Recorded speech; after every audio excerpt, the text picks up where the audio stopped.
1982 में पहली बार पूरी दुनिया में 1G सिस्टम आया था। इस 1G में केवल व्यक्ति वॉइस कॉल कर सकता था। फिर 1991-92 के समय में 2G आ गया था। इसमें क्या था कि व्यक्ति वॉइस कॉल भी कर सकता था, साथ ही साथ मैसेज भी भेज सकता था। सन 2000 के आसपास पूरी दुनिया भर में 3G को इंट्रोड्यूस कर दिया गया। इसमें होता यह था कि आदमी फोन कर सकता था, मैसेज भेज सकता था, साथ ही साथ मल्टीमीडिया जैसे इमेजेस और वीडियोस को भी ट्रांसफर कर सकता था। 2010 के आसपास पूरी दुनिया भर में 4G को लाया गया। 4G में क्या था? 4G के साथ ही पूरी दुनिया भर में लोग अब वीडियो कॉल से बात करना शुरू कर दिए थे। मोबाइल में कैमरा था और बस कैमरे को ऑन किया और आपकी सारी इंफॉर्मेशन आपके रिलेटिव के पास चली जाती थी। आप मस्ती से वीडियो कॉल कर रहे हो। और अब 2021 में दुनिया भर के कुछ देशों ने 5G टेक्नोलॉजी को यूज करना शुरू कर दिया है। 5G के आने से क्या होगा? अब आप घर बैठे बैठे ही अपने मोबाइल फोन से अपने कार को ड्राइव कर सकते हो। अपने 1000 किलोमीटर दूर वाले घर की लाइट को भी अपने मोबाइल फोन के कमांड से ऑन या ऑफ कर सकते हो। है ना जबरदस्त टेक्नोलॉजी? पर यह 5G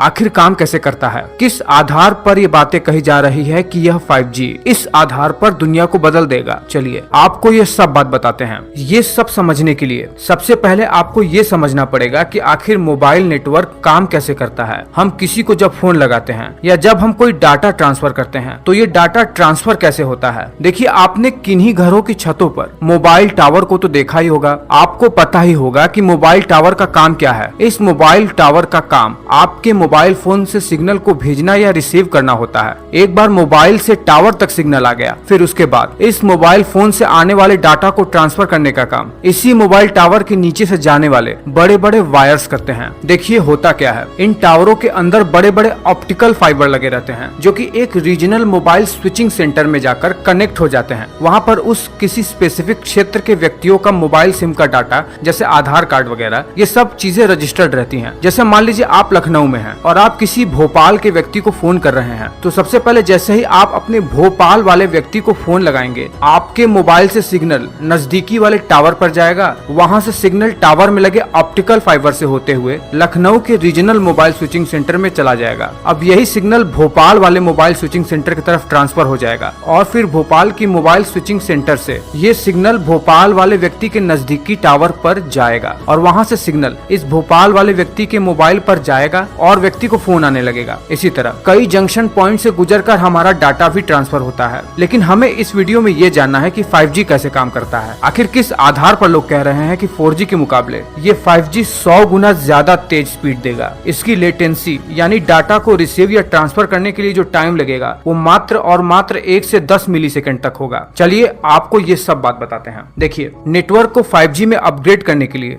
साइंटिस्ट्स ने नेटवर्क में 5 बड़े बदलाव किए हैं। सबसे पहला बदलाव 5G नेटवर्क को अपग्रेड करने के लिए जो किया गया है वो है 5G मिलीमीटर वेव पर काम करेगा, जिसकी फ्रीक्वेंसी होती है 30 गीगाहर्ट्ज से 300 गीगाहर्ट्ज तक। यानी ये बहुत ही हाई फ्रीक्वेंसी की रेडियो वेव होती है जो कि दुनिया में पहली बार इस्तेमाल की जाएगी। अगर आपको पता नहीं है तो बता दे कि जिस भी वेव की फ्रीक्वेंसी जितनी तेज होती है उतना ही ज्यादा उसमें डाटा ट्रांसफर करने की कैपेसिटी ज्यादा और फास्ट होती है। लेकिन इसका रेंज यानी इनका फिजिकल रेंज बहुत ही ज्यादा कम होता है, यानी ये बहुत ज्यादा दूर तक फैल नहीं पाती हैं। इसीलिए 5G को मजबूत बनाने के लिए दूसरा अपग्रेडेशन किया जा रहा है, वो है हर 250 मीटर पर एक स्मॉल सेल्यूलर टावर लगाया जाएगा जो कि इस मिलीमीटर वेव के रेंज को बढ़ाएगा। लेकिन साथ ही साथ जब नेटवर्क इतना अच्छा हो जाएगा तब जाहिर सी बात है यूजर्स भी बहुत ज्यादा हो जाएंगे। इसलिए नेटवर्क के कंजेशन को कम करने के लिए टावर्स में मल्टीपल इनपुट मल्टीपल आउटपुट वाले मैसिव मीमो एंटीना लगाए जाएंगे जो कि संख्या में 100 से भी ज्यादा हो सकते हैं।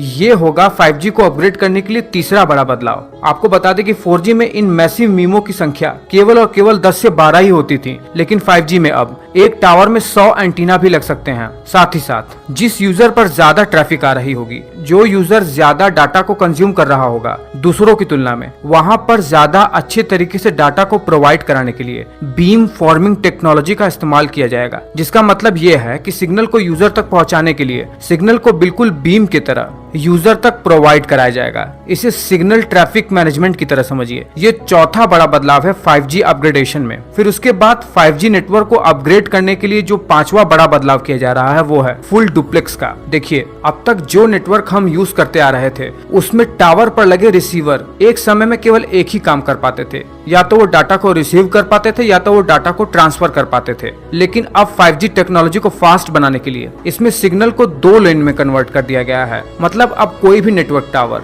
सिग्नल रिसीव भी कर सकता है और सिग्नल को ट्रांसमिट भी कर सकता है, वो भी एक ही समय में। इन 5 बड़े बदलाव से 5G 4G के मुकाबले 100 गुना ज्यादा तेजी से काम करेगा। 5G काम कैसे करेगा? देखिए, मान लीजिए अगर आपको कोई मूवी डाउनलोड करनी है, आप उस साइट पे जाओगे। आपने जैसे ही उस साइट पर कमांड दिया डाउनलोड करने के लिए, तो सबसे पहले आपके मोबाइल से ये सिग्नल पास के टावर पर जाएगा। वहां से ये सिग्नल पूरी दुनिया भर में फैले समुद्र के नीचे जो ऑप्टिकल फाइबर बिछा हुआ है वहां तक ट्रेवल करते हुए, मान लीजिए उस मूवी का सर्वर यूएसए में कहीं पर है, तो यूएस से डाटा रीजनल स्विचिंग सेंटर तक आने में केवल और केवल 1 मिलीसेकंड का टाइम लगेगा। और टावर पर लगे मैसिव मीमो एंटीना इस सिग्नल को मिलीमीटर वेव से बिल्कुल लेजर बीम की तरह आपके मोबाइल पर भेजेगा। और ये जो सिग्नल होगा उसकी फ्रीक्वेंसी एटलीस्ट 6 गीगाहर्ट्ज से 100 गीगाहर्ट्ज तक तो होगी ही होगी। बिल्कुल हाई फ्रीक्वेंसी रेडियो वेव में आपकी मूवी को 5 से 10 सेकंड के अंदर ही 1 GB की मूवी डाउनलोड करवा देगा। है ना कमाल की टेक्नोलॉजी? आपको ये वीडियो कैसा लगा है मुझे नीचे कमेंट करके बताइए। और अगर कुछ नया जानने को मिला है तो लाइक तो जरूर ही कीजिएगा। आपके लाइक करने की रफ्तारी मुझे ये बता पाएगी कि आपको ये बात अच्छे से समझ में आ गई है।